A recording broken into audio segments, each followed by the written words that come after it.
সনাতন মন্দিরে আরতি হয়।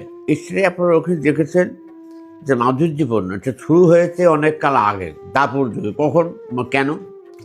কৃষ্ণ ভোরবেলা যেতেন মাঠে বন্ধু বান্ধব সহ, শ্রীরাম সুধা বলরাম সহ।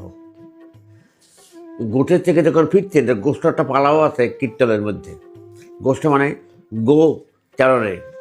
মা যশোদা অপেক্ষা করতেন কৃষ্ণ কখন আসবে। সন্দেহ হয়ে যেতে, মা মন্ত ছেলে এখনও আসেন না কেন। আসার পরে ঘরে নিতেন, এইভাবে নিতেন না আমাদের মতো করে, প্রদীপ দিয়ে আরতি করতেন। যদি আমার ছেলেকে কোনো অপদেবতা আক্রমণ করে থাকে বা শেষে থাকে, তাকে আমি প্রদীপ করে শুদ্ধ করে ঘরে নেব। এই জন্যই আরতির প্রচলনটা আসছে সেখান থেকে। এই আরতির মধ্যে অনেকগুলি আইটেম থাকে। পঞ্চপ্রদীপ, কর্পূর প্রদীপ, জলশঙ্খ, কাপড়, ফুল, একটা একটা নিজ অর্থ আছে। পঞ্চেন্দ্রিয়কে উপস্থাপন করা ভগবানের কাছে। কর্পূর দিয়ে সুগন্ধি থেকে তুলে, জল দিয়ে শঙ্খ দিয়ে তার তরণ ধুয়ে দেয়, ফুল দিয়ে আরতি করে অন্তরাল যে তার আমি ভগবান, আমার অন্তরের ভাবনা ভগবানকে নিবেদন করবো। তামরটা দুই রকম ব্যবহার, পাখা ব্যবহার করা যায় সবসময়, আর তামর ব্যবহার করা যায় একটা বিশেষ সময়।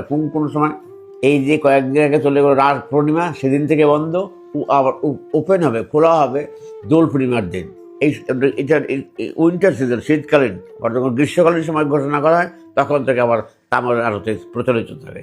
এটি প্রাচীনকালে অনেক ছবি দেখবেন, রামের ছবি আছে বা বিভিন্ন দেবতার আছে, তামর দিয়ে তাকে বাতাস করতে থাকে। অর্থাৎ এক্ষেত্রে ভালো সুন্দর বাতাস, অর্থাৎ শান্ত এবং কোনো উদ্বেগদায়ক নয়। এই তামর দিয়ে প্রাচীনকালে আরতি করতে শিখতে, সেই ধারাবাহিকতা এখনও আমাদের সমাজে প্রচলিত আছে। মহানাম আরতি একটি ব্যতিক্রম ধর্মী। এরকম একটি সুন্দর পরিবেশ অনেক জায়গাতেই মানুষ চেষ্টা করে, হয়তো অনেকে পারে, অনেকে পারে না। এই প্রতিটি আইটেম বা দ্রব্যের সঙ্গে যুক্ত আছে একটি ঘটনা প্রবাহ।